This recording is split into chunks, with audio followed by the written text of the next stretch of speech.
So I noticed recently some information came our way where the police report that was initially filed is now on the website. We uploaded that with some information I had gotten earlier today, which was helpful. The fact that the Privacy Act kind of impedes progress if it's not signed off before a trip happens, you know, like a waiver to waive the Privacy Act. The Privacy Act is, I understand its intent, but in this particular scenario, when studying abroad goes sideways and your kid goes off the grid for whatever reason it might be, it really impedes any progress. So, you know, when we have people like yourself reaching out to us and spreading the story, the people have you know, given us tips on the tip line. You know, it's, you know, we're that information's been forwarded to. Well, Kenneth, you mentioned the Privacy Act and you mentioned the website there. So you set up this website asking for more information, but you're not able to receive updates. Is that what you're referring to when you're talking about that Privacy Act? Yeah, like for instance, I spoke with the embassy this morning. I got up really early. They're 6 hours ahead of us, obviously. So I think at 4:30 this morning, I was, you know, having a conversation with a woman at the embassy, and there's no reciprocation. She can't give me information. If I have information, I've been forwarding it to the embassy and to the FBI, but it's yeah, been, it certainly makes it tougher, you know, especially being so far away, I would imagine. Kenneth, I want to talk to you about this statement from French investigators. They say that Kenny arrived apparently, quote, insufficiently prepared and struggled to make friends. Kenneth, Jennifer, did he mention any of that to you? Were there any clues on why he may have left his host family?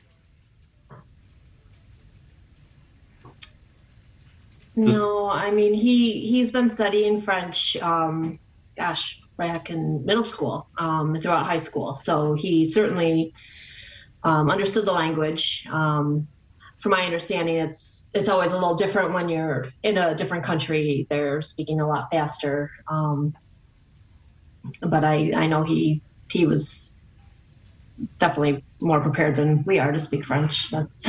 I think that piece of information was a recent addition to the website. Mm-hmm. We were reading that as well today. That came over the wire to us. So that's something new to add to the website as far as information that, you know, maybe added something to the original story and the original interview. Right.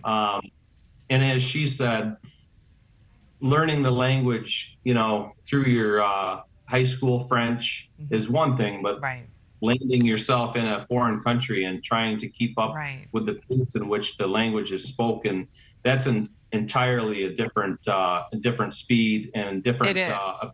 Right, and that's why so many people study abroad, to immerse themselves. Can you tell us anything about his time there in France before he disappeared? Did he seem okay? Yeah, he's a good student. He was having a great time, and he was getting to know people. He was traveling. There's a break that they were given at the college, and he had contacted me and said, "Dad, you know, I'd really like to go to Italy and check it out." And I said, "Well, you know, now's the time. Trying to do this stuff as an adult, you know, once you get married and have kids is difficult. So do it." So on the break, he traveled to Italy, and he traveled by himself. He stayed in hostels, and he traveled up the coast and down the coast, and took a lot of pictures. He was having a great time, and it's just, it doesn't make sense. It doesn't add up to why he would be off the grid. Yeah. And Thank you for watching. Go to newsnationnow.com to find NewsNation on your television provider. And don't forget to click the red subscribe button below to get more of NewsNation's fact-driven, unbiased coverage.